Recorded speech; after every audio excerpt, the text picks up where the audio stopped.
What's up? This is Rebel Radio. What up? What up? This is DJ Newmark. This is Peanut Butter Wolf. It's your boy. It's okay. Keep checking out Rebel Radio. Rebel Radio. This is Rebel Radio. We're in the place right here. Rebel Radio is going down. What did you say, Rebel Radio? Oh, wait. Let's do it again. Rebel Radio. What's up, Rebels? You're tuned in to Rebel Radio. So the word that comes to mind when I think of today's guest is curiosity. QDIII is the son of Quincy Jones, the legendary record producer. But he grew up in Sweden, became a champion breakdancer and martial artist before getting into the music business himself, making hit records with Tupac, with Ice Cube, with a bunch of other people, and really being involved in the formative years of hip-hop. But at the top of his game, he decided to leave the music business and started producing videos. And he got really successful with a popular video series called Beef, which explored the rap beefs from Biggie and Tupac to, it was a multi-series property that really explored every avenue of beef that you could imagine. And now he's having his third career as a tech entrepreneur. He just launched a new company called WeMash and a new app in the App Store called Weems, W-E-M-E-S. And he's going to talk to us about this journey, that's this sort of restlessness that's carried him through his life, and it's brought him through some ups and downs, some days he mentioned of being rich and some not so rich, and just what's pushed him through all that. This is Rebel Radio. You might be listening on iTunes, SoundCloud, or maybe somebody made you a cassette tape. I don't know. How should I know? But let's get into the interview with Quincy Jones.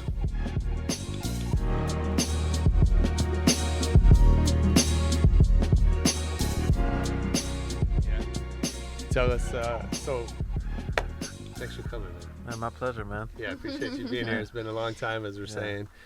So I think I came to you were doing like some kind of upfront or something when you launched, I think it was launching QDIII Entertainment. How long ago was it? Oh, man. When did you launch QDIII Entertainment? 2001. Oh, no. So this would have been around 2008, something like that. And it was like, I'm trying to remember where it was.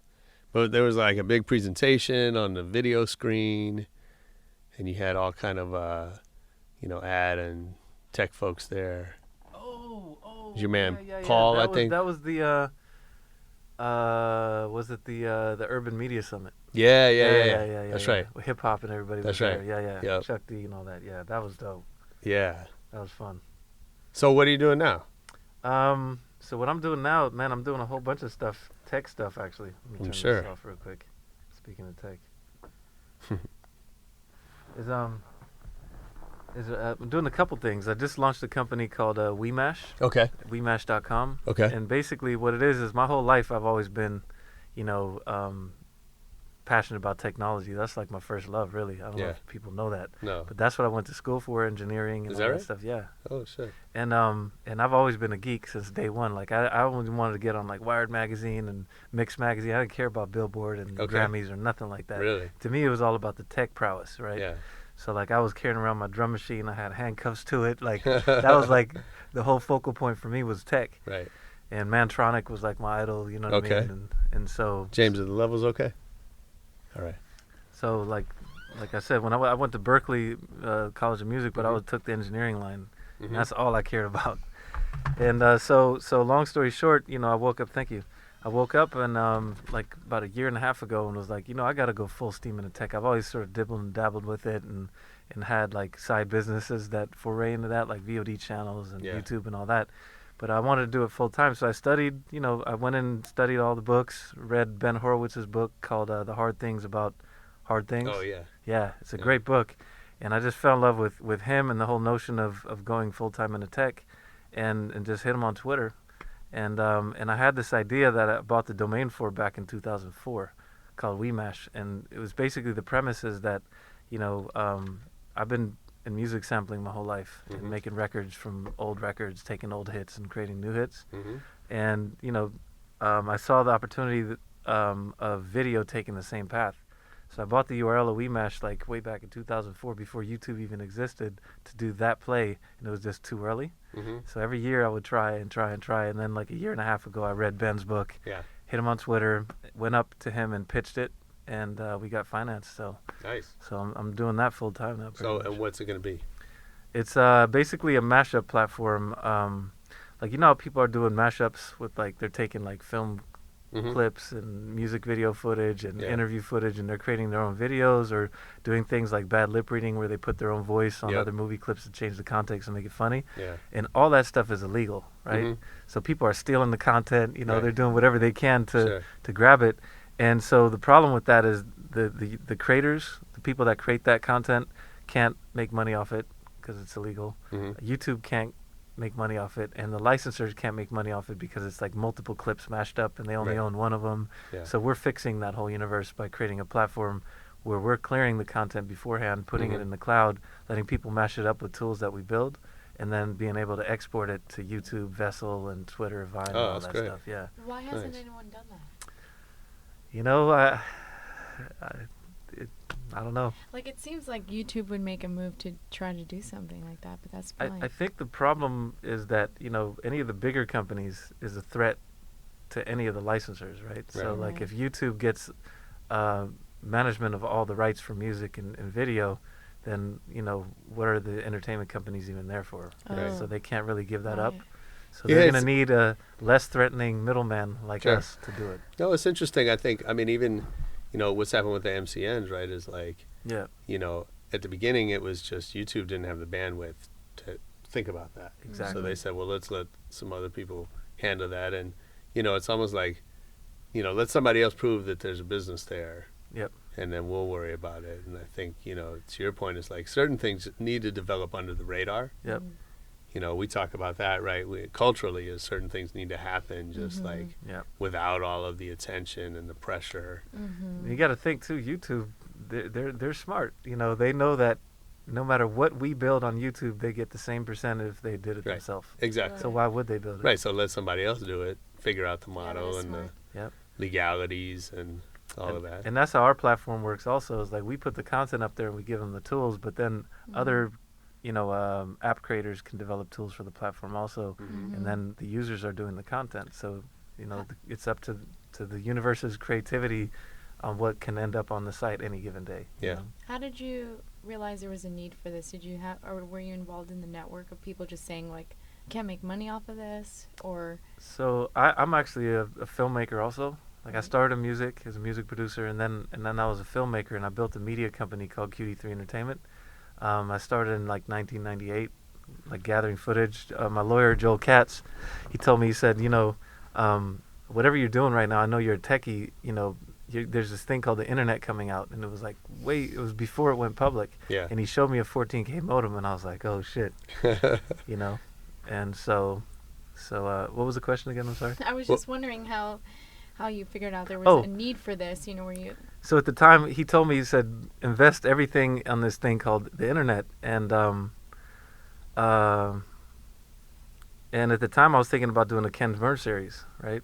Like for hip-hop, like documenting hip-hop in a video series. It was going to be VHS before DVDs even. And he was like, no, you should do it on the internet. So I started buying footage. Like I would take all my Tupac revenues and just buy like Biggie and Tupac footage and like old classic stuff of Dre working in the studio. And then I started shooting my own content also with the idea of going straight to consumer. And so we did that. And within about a year and a half of launching QDIII Entertainment, we were like #1 in terms of like being a producer, aggregator, and distributor of urban content.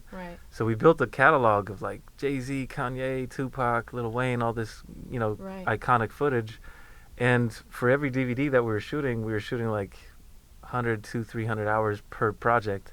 And then we'd use an hour. And then the rest would just go in a vault. And I was thinking for myself, like, I'm not going to really reopen these projects and look through it again. Like, we already did that. But what if we crowdsourced it? And that way, I like to help underserved communities also. Mm-hmm. So I look at it like if you're a kid in the hood and you want to get into the media industry or digital media industry, here's a way where you can jump right in. You don't have to pay clearances up front, Right. and you have basically all the high-end premium content available. All Right. you have to do is curate it and edit it and do your thing with it. It makes it easier for a lot of people to monetize Right. digital media. Yeah, that's awesome. Yeah. So it's targeting people that want to create films or.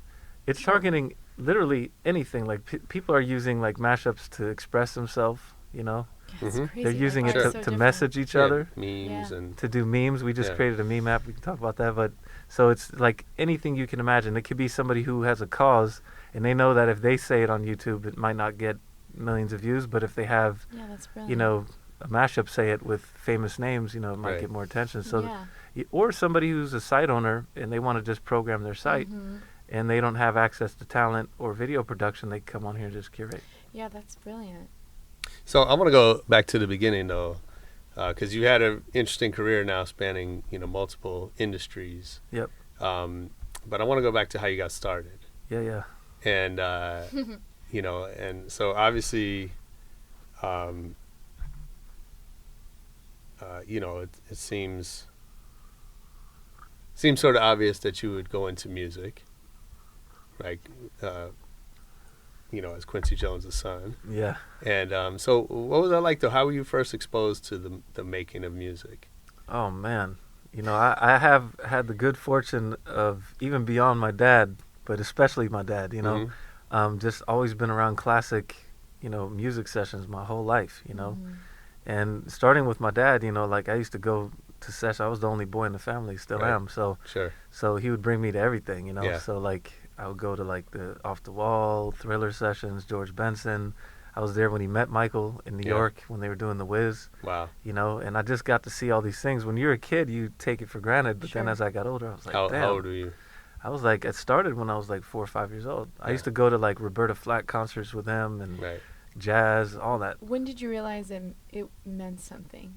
Like you knew you were in something special? Way later. So when Like did you in my- realize that your dad was Quincy Jones? Yeah. That took a long time, to be honest with you, because Yeah. you take it for granted. Sure. Like I said, you Yeah, grew you're up seeing constantly things exposed. from an early age, and you take it for granted. It wasn't until like way later, until I got even remotely, fractionally close to touching the world he's been in. That's when it started dawning on me, like, damn, he's really, Right. Right. Were you always inspired by your dad?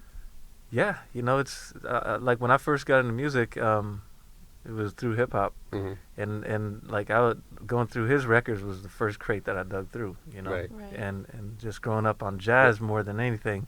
I was course. raised with jazz. Like Yeah. the Michael Jackson stuff was later, but jazz of is course. like his foundation and my foundation to some degree. So what was it? Do you remember first record that?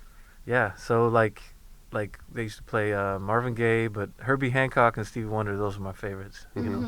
Which records? The Songs in the Key of Life, Herbie Hancock, all of them, Watermelon Man, Mhm. all that stuff. Yeah. The Headhunters, Yeah. yeah. And did that?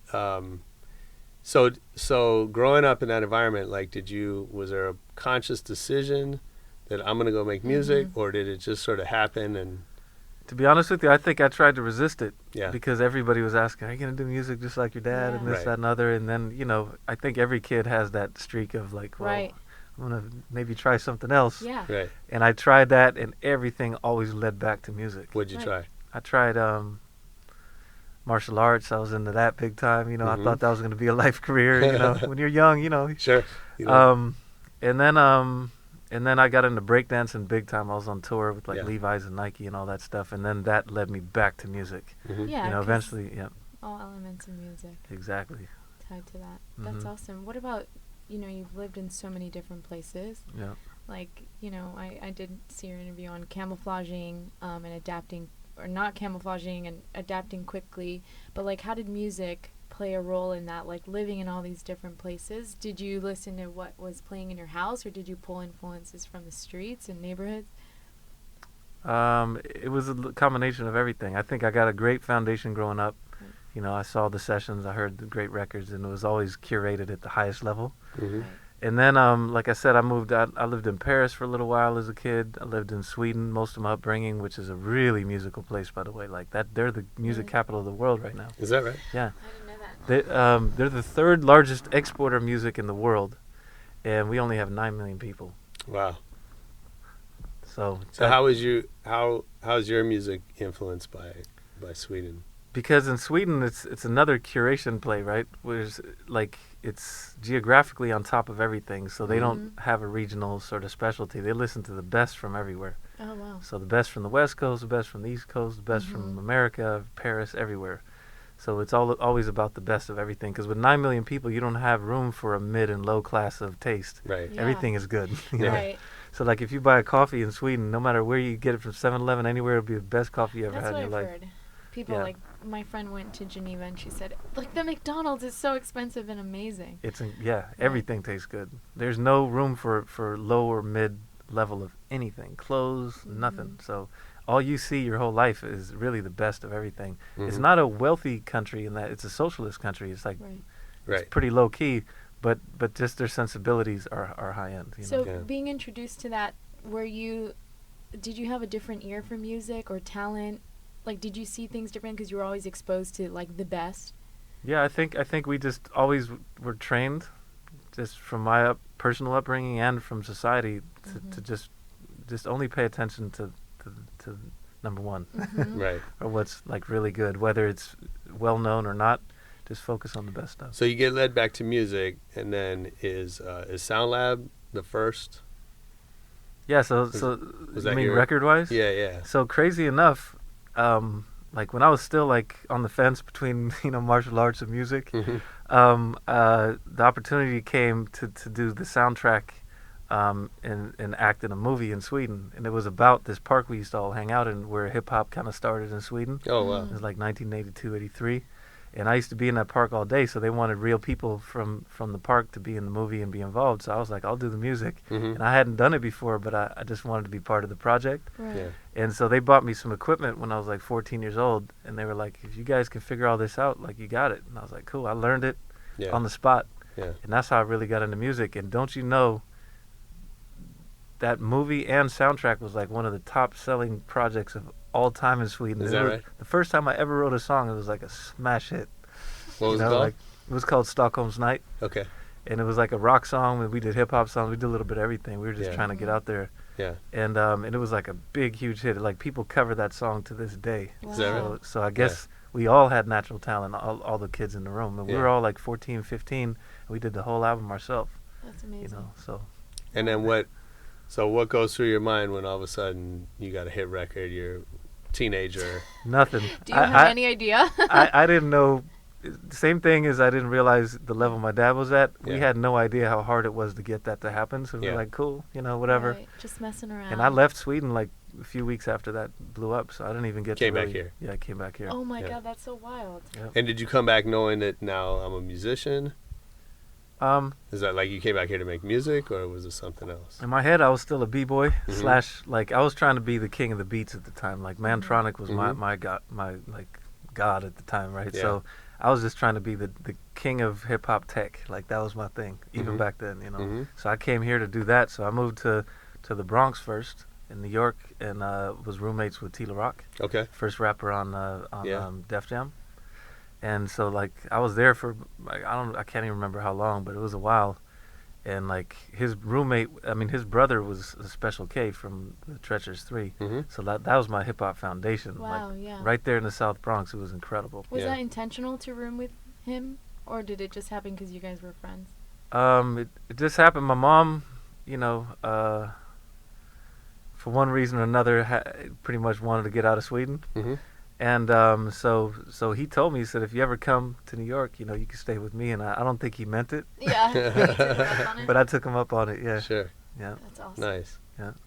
And so now you're thrusting that. I would have guessed that the hip hop community in the South Bronx is a little different than the hip hop community in Sweden. It was different, but it wasn't that different, What do you mean? because like all those mixtapes and battle tapes, Busy Bee versus blah blah blah, and all that, the breakdance videos, like all the underground things that were in New York, somehow we got them before the Mhm. internet. I don't know Mhm. how. So when I got there, I knew almost everything. It's just like the slang, Mm-hmm. where to go, where not to go, that kind of stuff I had to learn. Sure. But in general, like everything was hip hop code. It was all the same everywhere, Mm-hmm. you know. But it was incredible. That experience, like, was probably the best experience you can have as somebody trying to get into hip hop, because Yeah. I was on the same block as like Fat Joe, Nice and Smooth. Like Greg Nice was Tila Rock's beatboxer. Oh, You know, Sedgwick and Cedar was about a block away. Like we Mhm. were right there at the epicenter. Melly Mel was on the corner. Like, by the, So were you guys know, going like the same coffee shops, pizza joints? Like how does that? Yeah, like I would go to the corner store and see Melly Mel outside, or like That's Cowboy from Furious 5, like on our block every day. Like it was like the epicenter of hip hop was right where we were. Wow. Mm-hmm. So like that, and walking around with Special K, Tila Rock's brother, like giving me tours of the Bronx and talking about everything. It was incredible. And it was also the year that crack hit and AIDS and Mhm. all that. So like Mhm. New York was real, Yeah. like raw at that Yeah. time, Right. you know. So, go ahead.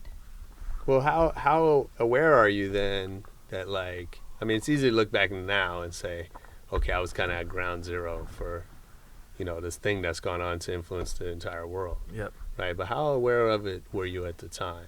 I was probably more aware of it than anybody, because coming from a place where you never see a rapper walking around Right. to being at the epicenter of it, I was Yeah. like, you guys see this? Like, Right. and they were like, yeah, that's just da-da-da. And I was Right, like, right. no, let's take pictures and, Yeah. get autographs and all that. So I was Yeah. like, I was a super fan. And we'd be in the studio, like in the South Bronx. I remember one session, KRS-One was recording the demo for Criminal Minded before us. So Mhm. we were waiting for his session to end. Mm-hmm. And I remember playing around with those sounds, like all that classic moments. Yeah. We'd be at a studio called Power Play, and Rakim was next door working on Microphone Fiend. You know what I mean? Mhm. Like all these Mhm. classic sessions. I think I sensed that it was probably bigger than most people in the Mhm. room, Yeah. because Right. I was like, came from a different perspective. So. Right. So is that where the documenting side of you like was inspired? That's exactly right. Yeah, So- that's awesome. So I was taking pictures, I was saving everything, and I was living in New York at the most, golden age of hip hop. And then I moved to LA and worked with like Dre and Q before they blew up with NWA and all that Mhm. stuff. Dub C, like I used to, Mhm. I used to give Young MC a ride to school. Like, we used to all just work together trying to make it.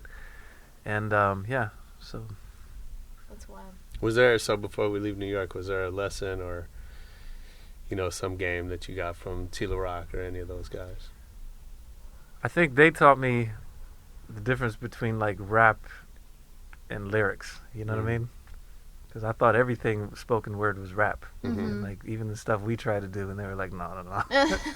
Like this is lyrics and this is rap, and they were basically the inventors of the new school. Those guys, Special Mhm. K, Tila Rock were the first ones to use long words and Mhm. like Right. a bunch of syllables and like change up the rhythm, and Mhm. everything was more complex. Mm-hmm. So I really like, God blessed me to put me in the right exact Right place, right time. right place Yeah. at the right Yeah, time, because I Malcolm learned Gladwell from the says best. that. Exactly. Yeah, that's awesome. So when you moved to LA, were you like, maybe I shouldn't leave New York because this is the hub? Or did you take what you left knowing that I'm going to take everything I've learned here and apply it in LA? Yeah, when I first came to LA, it was crazy because they didn't know who KRS was. Right. They didn't even have the records. I had to order the records and then play it for people. Like, this is hip hop, And it was right when Ice-T was like the main person. Mm-hmm. And then I hooked up with this guy named Crazy Tunes. Mhm. He was Dub C's brother. And me and him became production partners, and we signed this girl, Terry B. Oh, I didn't know that. Yeah. I used to manage Dub, and Really? yeah, Okay, yeah. back in the night. So for Curb Server and West Side Connection and Shadiest One. Okay. Dope. Yeah, but I didn't know you guys. This were is together. like, That's amazing. this I mean, is this is a while before that. 87. Yeah.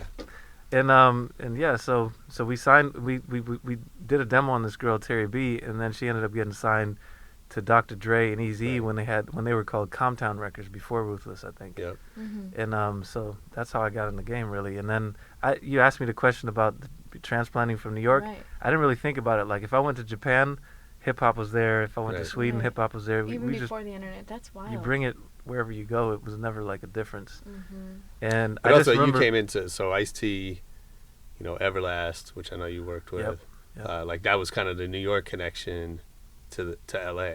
Yep. Right, because those guys had come from the East Coast, and Yeah.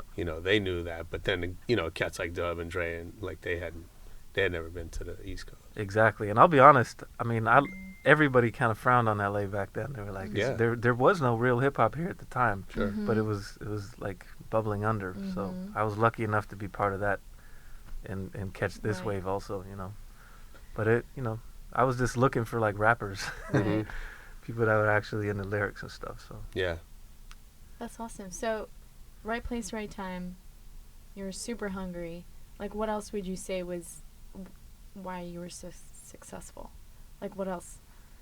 I think a lot of it had to do with that hunger, coming from another place and being starved out. And then once you get it, you're like, oh, I want to eat everything, Right. kind of thing. And then also I think, you know, having success early made me pretty fearless. So I would try things. Like if I wanted to do something, I wouldn't say, well, I don't know if I can do that. I would be probably overconfident. Oh, but that's like we hear that constantly. That overconfidence Yeah. really pushes people in I the mean, rim. feeling the fear, but still pushing ahead. Right. Overconfident in that's that way, you definitely know. a common theme we hear with these successful DJs that we've interviewed. Really? Like they're just like, yeah, I was just confident. I played what I want. They knew what they were doing. I think it's in confidence defined as like not worrying about, you know, just following your So instincts. did you learn that, or, you know, was that from dad, or was that? Yeah, like, my where'd dad that always come told from? me, both my parents, but especially my dad always told me that if you just follow your passion, you're always going to get the money and everything else. And if you follow the money, you know, who knows what's going to happen. And I've tried both approaches, and I can attest that the first one is probably better. Right. So when did you follow the money? And what happened? I tried What following the money like for a period of it was when I got into the DVD game, Mhm. and I started doing too many projects and expanding in directions that weren't really me, Right. but I was trying them because they seemed higher level and all Yeah. these different things, and it just Yeah. didn't feel right, and it didn't equate to, like, put it this way, like you can spend $300,000 on a documentary you love and are passionate about, and $3 million on a documentary that's kind of like just an expansion play, Right. and the 300,000 one is the one that's going to really kill it for you. Sure. You know, it's that kind of thing. Yeah. Yeah. You know, so you have to stick to what you know and what you love, and then bigger things can come out of something that might be seemingly a niche. You know. Mm-hmm. Mm-hmm. How do you know, we hear that a lot, like, follow your passion. I mean, everything you read, like, what motivates you, follow that. But for some people, you know, it could be fear of losing something or fear of not getting the next big thing. Like, how do you coach yourself through that? Like, stick to your gut or stick to what you love, but sometimes you want to, like, maybe try other new things. Like, how do you balance that, those thoughts? I'm pretty radical with that. You know. Yeah. Like I like, for instance, like I quit music cold turkey because I knew that I was more passionate about documenting what I loved. And when the love for the original play kind of declined a little bit because of the marketplace, I was like, let me just focus on what I loved. And I went back and I was like, let me document this. And I figured, you know, on TV, when I watched hip hop documentaries, they were never really like, I was never like, oh yeah, that's exactly what happened. It was more like, really? You know? And I was like, I want to be the Ken Burns of hip hop. And I just got that in my mind, and then I pursued it. You know, so I'm pretty fearless. And now I just did it again. I felt like my sensibilities are better suited in technology now than in film or music. I'm just gonna go for it. Right. You know?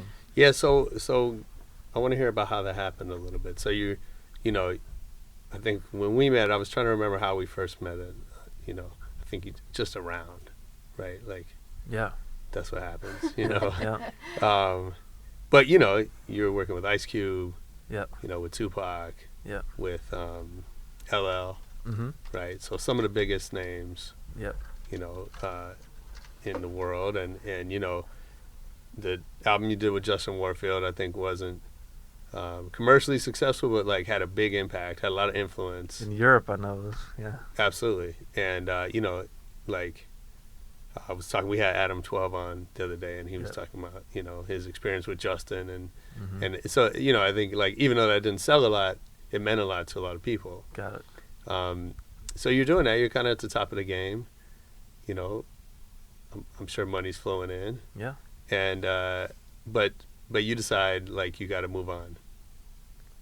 From music, you mean? Yeah. Like, what was the sort of the transition? What happened? Like, how'd you? You know, with music, it was like. Yeah. Describe that morning when you wake up. You're Yeah. like, okay, this is my last day as a producer. You know, I was in music, and I was trying to build a business out of music, and I had a bunch of producers signed to me. I had a joint venture with Windswept for like 15, 16 years. And had a really great business there. And then I think, Tupac passed away. That was a big part of it, you know, because working with him and Ice Cube are like my favorite people in the universe, you know, like just working with them, it was like they always brought 300% to the table. So when that sort of era passed, and then, it went into maybe people emulating them, but maybe not all of it, Right. taking their shirt off, but that was it, you know what I mean? And I felt like it wasn't the same thing. Like when I was working with Cube, even LL at some point, those are like my three mentors, LL, Ice Cube, and Tupac. When I was working with them, we felt like we were having an influence on the community. So like you'd hear people change their mind about issues based on the music we were making. That's what I liked. I liked that substance and that sort of leadership. And then it became the other way around. Everybody became followers. Every record sounded kind of the same. And while I could still appreciate some of the music, I just wasn't feeling it. Like after being part of something that meaningful, it was hard to engage. I was looking for the next Pac and the next Cube, who was really trying to change the world, and it just went in a different direction. So like I said, I decided just, I'm going to quit cold turkey, and just put my energies where I think I can make a difference right now. So if you think of them as mentors, what would you say you learned from them? From LL, I learned work ethics. Like he would leave me in the studio and come back the next day and expect things to keep moving forward, right? So like he taught me how to really grind and not complain and just keep going. Like he'd be like, try 10 things. I'd be like, well, we already have it. And he's like, no, try 10 more. And just kept pushing me, And then I was staying at his house in New York when we were doing his record. So 14 Shots to the Dome. So like we'd go down in the basement and spar and like do karate and shit, and then go to the studio the next day. So it was like a holistic partnership, right? Where we were just, he was mentoring me personally and professionally, So it was just a dope relationship. With Cube, he was like, if you show up 5 minutes late, you missed the session. So everybody knew we had to be on time, and so it was like, it was guidance, like there was no discipline floating around in hip hop besides those two guys. Right. So they were like real sort of, everything was like super timely militant and business-like. And Cube was a year younger than me, and he would say things like, don't call me on the weekends, that's my family time. So I was learning from him, Right. Yeah, so I was looking at it like, I want to be like that guy. So that's one of the reasons why I went into, besides my dad, that went into film also. Like I saw him writing scripts while he was waiting for me to finish a beat, or you know what I mean? And he was always working, so that was inspiring. And then Tupac, you go in the room with Tupac and you feel like you can do anything. Before that I might have had like, everybody has self-doubt issues, or is this beat cool, or is this the right direction? You asked about like where I got that confidence from. Tupac for sure. He'll be like, just do it, like let's go. Wow. Like To Live and Die in LA, we recorded that song in like 20 minutes. That's amazing. I played him the record, and like 20 minutes later the whole thing was finished. So you can go from just a concept to having the full manifestation of that in like 10-20 minutes with Tupac. So that's amazing. Yep. Wow. And then so you talk about like the tide sort of shifts. So instead of this leadership, there's a lot of followers. Why? Do you have any sense of why that happened? I think my own theory on it is that I think people see leaders pass away, and they think that's going to happen to them too if they speak the truth, maybe. Interesting. I think that's part of it. Yeah. So they're like, let me disguise it a little bit more, And then I think the other part is, unless you've met somebody like Tupac, you can't truly understand and appreciate how broad he was. Like, you can't. That's why I wanted to do these documentaries. And I'll be in the studio with Tupac or even Mobb Deep or Ice Cube or any of these guys, any of the rappers. The conversation was always way higher frequency than what you saw on MTV. So I was like, I want to bring that out of people and show the world what we know about our culture. Yeah, that's awesome. So that's really cool. You talked about that era being really special. Yeah. Is it still special? Like, is music now, we hear, Josh and I laugh a lot at the office, you know, I'll play something and he's like, that's garbage. And he always plays throwbacks because that's like what he remembers and respects, right? So I have a hard time because I grew up in a different time, like, you know. Right. So is it still special? I think it's special in the sense that it's offering a lot of people who may not otherwise have an opportunity to do something with their special talents. You know what I mean? I think that's always been the great thing about hip hop. It's an opportunity. You know. Right. I think in terms of the music, you know, like I remember when we were working like when Dre was doing Straight Outta Compton and all that stuff. Like I would just sit and wait for my session and watch him work. Yeah. And when he was doing the DOC album and all that stuff, and they would do like 100 songs, and then out of those 100 songs they would pick like 20, and then they would pick 10 out of that, and then do another 20 songs, you know, and just kept going. And they work a year and a half on every project, which is why they kind of sounded so good. And then, you know, for each album they were focusing on food groups. So they were like, okay, we need one song, dance song, we need 3 radio songs so we can do 3 singles, then we need one for the girls. Everything was planned out as an album. So then once they picked those 12, 15 songs that go on the album, they would sit and listen to the songs in different sequences over and over, like for weeks, if not months, like, and resequence it so that you could play the whole album, you know, beginning to end without having to stop it. Right. And there was an art to all of that. Yeah, and that's everything amazing. was so nuanced and like mindful. And I think that's what's missing today. If I had to say, it's that people are more like, this is throw a bunch of songs together, we get a track from here, I'll record it in Atlanta, then email it to somebody else. Right. It's not really masterminded in the same way. Mm-hmm. So that's the main difference. So like, So instead of food groups, it's fast food. exactly. And it's thematic. Right. We're missing out on thematic albums that were, you know, planned out for a long time with themes that you could listen to at any given point and take you right there. Right. You know, it's not Well, the album compilation. as a vehicle is pretty much gone, right? Yep. Man, I love learning all of this. This is all so Yep. new to me. So when I hear these, like, That, and also, you know, the people that I worked, I specifically, I didn't have a manager really, you know, maybe for short periods of time, but they were managing, they weren't like guiding, you know what I mean? right. And my main thing was I would just pick people that I felt were making a difference and like had an impact, and usually those are the ones that'll be around for a long time. So that's the other part, is like somebody who has a plan for their audience. Right. Like all the greats, Bob Marley, John Lennon, they all had a plan in their mind of what they wanted their audience to feel and think and all those things. And I think that's what makes a great artist. Right. So that's also not quite as pronounced today. Like artists don't come with a mission. They're just like, I'm here to entertain. Right. They might even write great songs, but that full body sort of plan may not be as strong today. Well, that's well said. So did you try? I know I do remember. Sometimes shortly after we first met, because I spent a bunch of time with Redfoo, with Kendall. Yeah. That's my man. And he was working. You guys were working together. Yeah. And I remember I always tell the story about how crazy he is, because he he was living with his mom in Pacific Palisades. We used to go to his house and hang out. And then next thing I know, he's like, I'm moving. Oh, where you moving? I'm moving into, he's like, I'm moving to South Central. Right. It's like, okay, that's a, big cultural change right there. But he moved into your office building. Yeah. Where he had his studio, and then he would run down the hall to use the shot. I think he had to go down the block to use the shower. Yeah. And he was like living in an office building. And at the time, I was just like, dude, you're Barry Gordy's son. Like, why are you living in an office building? Right. But he needed to go through whatever he was going through. Yeah, he was a creative. And obviously, it's worked out for him. He's, he's been able to do some cool things with it. But I know you were mentoring him. Yeah. And so, I'm curious with, how has that worked out for you, being a mentor to other people and trying to pass on some of these lessons? Real quick before that, it's interesting because people might wonder the same thing about me, but I grew up with my mother mostly as a kid. Sure. So I had the luxury, in my opinion, of growing up rich and poor. Yeah.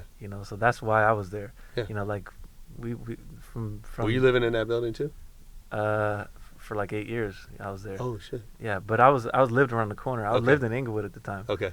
but still, like that wasn't something I did to reach out. Like I grew up even in Sweden, like in Right. the last station, which is like the Bronx. You know what I mean? Right. So I actually had the luxury of being able to A/B poor versus rich my whole life, which is why I wanted to do documentaries, because I felt I could be a bridge. Yeah, like your POV was. Yep. But in terms of being a mentor, like that's something I wish I would have had more of as a kid, to be honest with you. Like we had to read about people in remote locations, try to suck information and learn things, and there was no internet. So like and nobody really putting you in position until I met Cube. He's the first one that was like, yo, I believe in you, here's and he gave me everything I needed to succeed. And so I want to do that for other people. So that's definitely important to me, And Kendall, like I said, he was super technical, like a really smart guy. Yeah. Really technical and curious, and like I'm like half geek and half hip hop, and I think he's kind of the same way. Like we're both very curious intellectually, so like that's how we connected, Yeah. And I probably learned more from him than he learned from me at the time, Nice. So Yeah, we were the first producers, I think, that had like computers to produce with. Like in hip hop, we were definitely the first. Like we were working on black and white Atari computers, doing like Ghetto Bird and all that. Oh, that's funny. Yeah. He produced one of my first demos. Really? And we had a demo deal with Columbia. Okay. And I used 3 producers, and that was really my first time going in the studio. Right. And it was interesting for me to watch 3 different producers, 3 totally different approaches. Right. And Kendall was like mad technical and and exactly. Yeah, it was interesting. So, learning everything that you did through Cube, and everyone, moving away from the music space, going into tech now. What's a work day like? I thought hip hop was tough and competitive, man. That's the one thing about tech that people have no idea is it'll rock your world in terms of like the intensity and the tenacity you have to have, and the emotional fortitude to deal with all these little ups and downs of the iterative tech world, and how smart everybody is. Like you're not dealing with your average competitor. Everybody went to Stanford. Everybody's super smart. Right. So it just raises the game, and the internet is alive 24/7. There's no sleeping on it. So you can't make a record, go away, come back. It's not like that at all. Man. So. Wait, so give us the juice. Like, tell us. Give us some, do you wake up at 5 a.m. and you're just like reading? So the one thing that changed, somebody asked me what's the difference between tech and music. People show up on time. Right. Yeah, that's big. Yeah, so like, they're all prepared. Yeah, exactly. So, if you come to a tech meeting 20 minutes late, the meeting's over. That's it. You missed the window. The meeting was 20 minutes, Right. Whereas in music, you're lucky if the executive shows up within an hour, Right. Right. So that's one of the differences. So now one of the things that's different for sure is I used to wake up at 2 in the afternoon and make records whenever I wanted to, whereas now you're getting up at 6 at the latest, no matter what. No matter what. And then, like, there's so many things you got to deal with. Like, I think the big misconception of the web is that you build something, you put it up, and what you see is everything. And really, 99% of the work is behind what you see. Right. And keeping all that stuff running, and all the customer service and like the tech part of it, and I mean there's users, user complaints, user assistance. I mean there's so many different things you have to really deal with. Yeah. And there's like always a new tool to help streamline something that you're like, oh, why didn't I think of this? Why isn't this part of my process already? Exactly. And there's a startup popping up every day, just like a rapper. Yeah, it's super competitive. It's super competitive. So you have to think. Ben Horowitz, he's another one of my mentors now. He calls it 4-dimensional chess, and that's exactly how I would describe it. Oh, wow. Nice. Yeah. Yeah. What do you think what are some of the similarities you're seeing between the tech and the music worlds? Similarities I see is albums are projects, and websites are projects also, or even startups. Yeah. So how you hire, how do you attract a high-end team, like to get somebody like Kendall on your, you know what I mean, or whatever. Like you have to figure out what is it that attracts high-end team members, and then once you get them, how do you keep them motivated? And what I've found is that most really smart people, they kind of want to tell you how they work. Yeah. It's not the other way around. So more of a hands-off approach where you nudge them every now and then. Yeah. And really good people tend to work really good together. You know, when Right. everybody's motivated and focused on what they do, and they're not trying to do everything else, things tend to just flow really nicely. Yeah. Yeah, that's a good point. Yep. So what's the, you know, you've been through this a couple times. You know, it sounds, not to sum up your career in 30 seconds, right? But you know, it feels like you sort of reach a level of success, and then there's something drives you to like move on and do something else. Yep. So what is that in this endeavor that you're hoping? Like, what's the goal? You know, what are you hoping to come out of all your efforts in technology? So, I mean, I had different missions with different pieces, but I think I've always known intrinsically that tomorrow's world is not just going to be one skill set. So I never looked at music as my end all, right? And I never looked at film as my end all. But I knew that, like Steve Jobs, he left Apple and then came back as the CEO after he learned entertainment and marketing and all these different things in the real world. Yeah. So I kind of looked at my journey like that. I read his book early, and I went to Atari Computer Camp and all that. And so I was always looking at that. So I looked Where'd you go to computer camp? in Palo Alto. Oh, okay. Yep. I went in Calabasas. Really? Yeah. Nice. Yeah. Got the little Atari shirt still and Yeah. everything, you know? That's funny. And so I always knew that it's going to be a 3-course meal at the end of the day. Like, Yeah. you can't be in music without knowing technology or storytelling and film. Today, without video, you're Right. and it's not going to happen. Mm-hmm. So I just looked at it as tenors, and each one learning hands-on. Like, I was making films, learning how to edit everything, like After Effects, Yeah. all that stuff, and then learning how branded entertainment works, Right. learning how the tech stacks work, learning how the tech community works. And then now it's all coming together. I created basically my dream job with WeMash. So I see that as kind of my destination. Mm-hmm. There'll be other things probably, but Right. that's like, I've always I bought the URL in 2004. Right. So I've always planned, I held on to all the rights for my content just to do this, you know. So if that works out, then I'm going to bring everything into that and basically look at that as like I can do everything there. I can do Yeah. music, I could do Mm-hmm.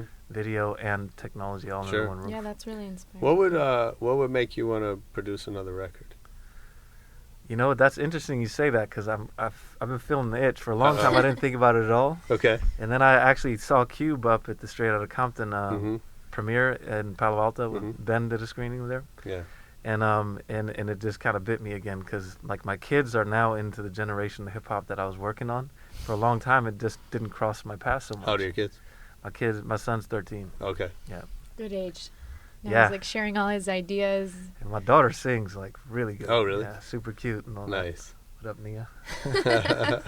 So, yeah. So is there another generation of Joneses coming into the music business? I think my daughter is going to take it to the next level. Is She's that right? like, she sings every day for like 8 hours, man. No way. On YouTube, practicing with her headphones on. That's and amazing. yeah. I read 4 hours a day is like you can learn any skill set if you practice for 4 hours a day. Yeah. But 8 hours, wow, that's She's awesome. 10, and she sounds like Rihanna or, you know, Oh my god, Halsey amazing. or something like that. Wow. She's So dope. cool. That's cool. Yeah. So are you gonna make a record with her? Is that what you're thinking If about? she lets me, I would Okay. love to, you know? Okay. Yeah. That's awesome. Yeah, she's Yeah, that- still a little shy with it, but she's really good. Like, Yeah.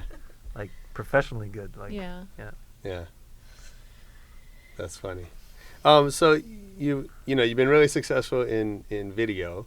Yeah. And like you mentioned, you started kind of before the web, and then Yeah. you've been involved in video for the web. So how do you see that world changing? And what, like, it feels to me like YouTube and those platforms have ushered in a new approach to filmmaking. Mm-hmm. What's your take on like what's happening with video right now? I got a funny story about that, because being a techie, whenever like a new technology would emerge, I would just go see them. Yeah. So like when YouTube, before they got acquired by Google, I just went up there and called up Chad Hurley, and we just went up there and we asked them if we can do a channel, and at the time they didn't have capabilities. So we were one of their first channels, period, because they called us. They're like, all right, we're ready. Mm-hmm. You know, so Yeah. So I remember I went up there and it was just one room like this size, maybe twice as big as this, and just plastic chairs and a table. And I was like, this is what startups look like, you know? Crazy. For sure. So anyways, I saw that from day one. And me and Chad Hurley were laughing about that on Twitter the other day. Like, remember that time? You know, they were out there nervous trying to close the deal. Yeah. That's hilarious. So but my take on like online videos, like I've been a supporter since day one. I used to go to the digital Hollywood stuff like before YouTube existed. I've been in it since day one, you know. And I'm a big believer in that, you know, we're going to see, you know, films shot on phones and all kind of stuff coming. Yeah, crazy. Yeah, I love it. That's one of the reasons why I like WeMash, because I want to be part of sort of nurturing that community. Right. Like the DIY, kind of just go out and do it. It reminds me of hip hop. That's why I like it. You know, people are resourceful and they just find a way to make it work, you know. So I love it. I think that, you know, I mean, there's going to be film festivals just for that, you know, all kind of things. I think it's incredible. And it's what I like about it all. You asked me what my mission is with my work. It's always to help the underserved in some way, maybe not overtly, but if you build a platform that helps them get a lift and be able to monetize without being outside hustling, that's good. Yeah, so I that's think really that's what YouTube did, is it got people on their phones and their computers instead of hitting the block. Yeah, that's awesome. Yep. We have room for one more question, but I have a question, so I'll Go save ahead. that last one for you. Okay, you know, I have a long list of movies that I need to watch. Yeah. I'm always telling her movies. Any favorite movies that I must see? Like feature films? Yeah, or films that you love, like all time, that maybe are more indie, that I must see. I mean, it may be more like from an insider's, like, gourmet perspective, but there's a documentary that I think is like the godfather of documentaries in terms of the quality and the substance and just the visual aesthetics. It's called The Fog of War. The Fog of War. And it's made by this guy named Errol Morris, who's like the godfather, you know. Nice. So if you want to get into serious documentaries, like, that's one to watch, and it's just one interview and visuals, and it's incredible. All right. Yeah. I'm watching it. Yeah. Do you have a favorite DJ?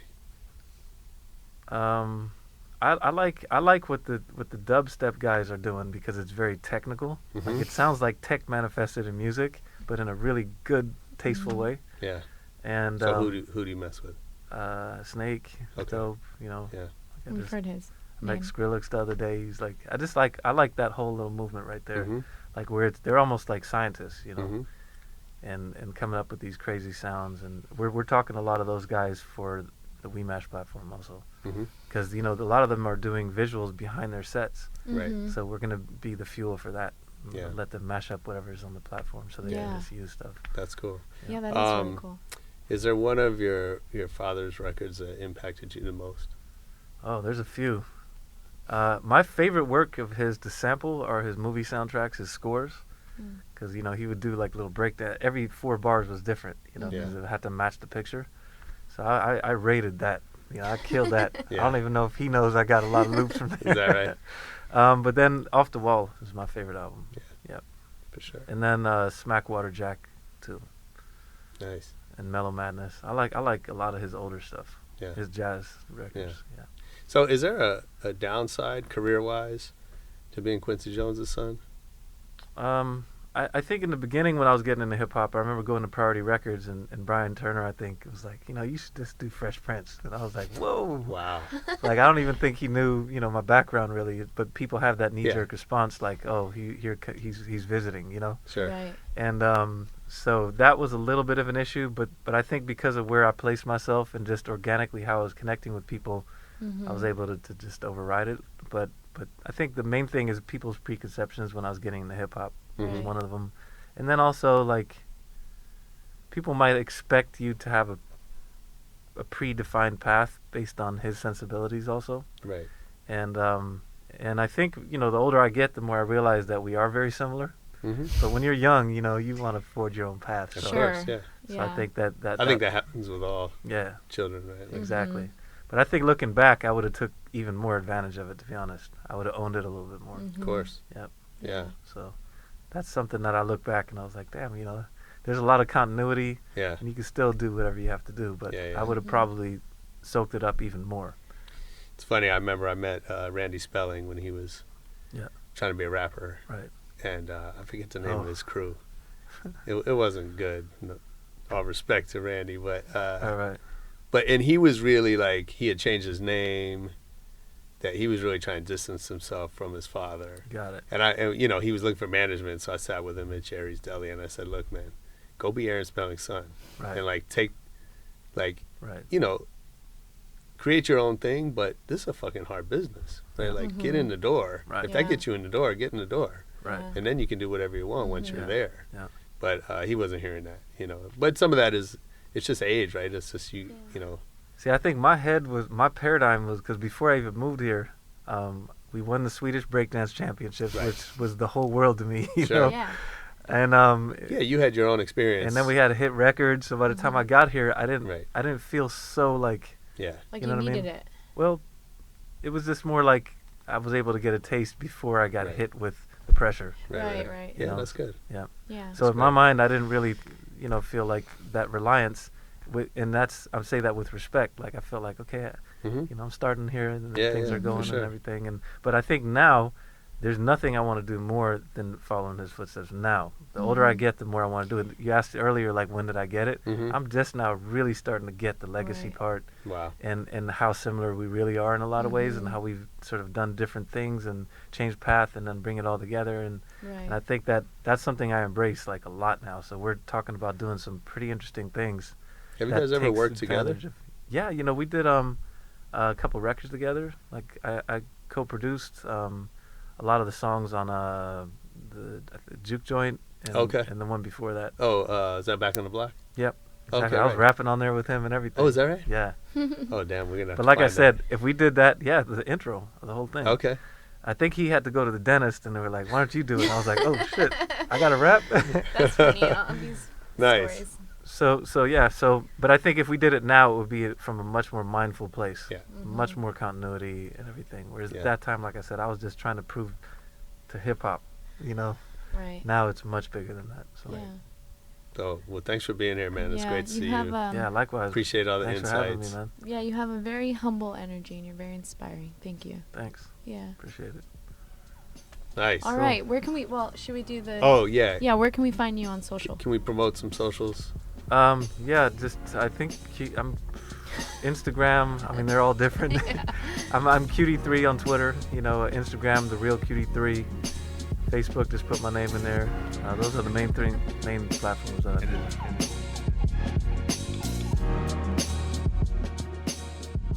We are out of here. That was QD3. I hope you enjoyed it. If you're on SoundCloud, hit us up. If you're on iTunes, hit us up.